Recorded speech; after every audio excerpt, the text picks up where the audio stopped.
มาทางไหนก็ได้จะสินตะปูงจะเป็นบุญจะเป็นผลาอ่ะฟ้อนบันนี้ฟ้อน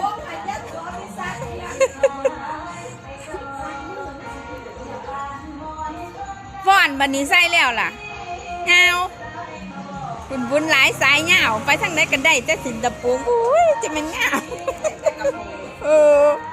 มาแพงเงินก็ได้กระปูงคุณเอ้าเงา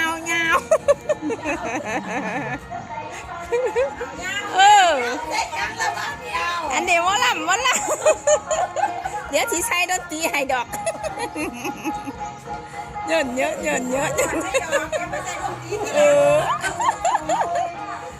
ี่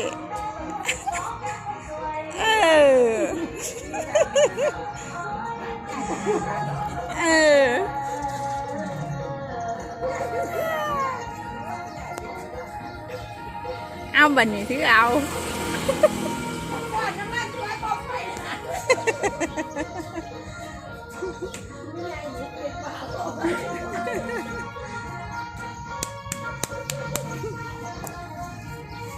ไปดูว่าคอยก็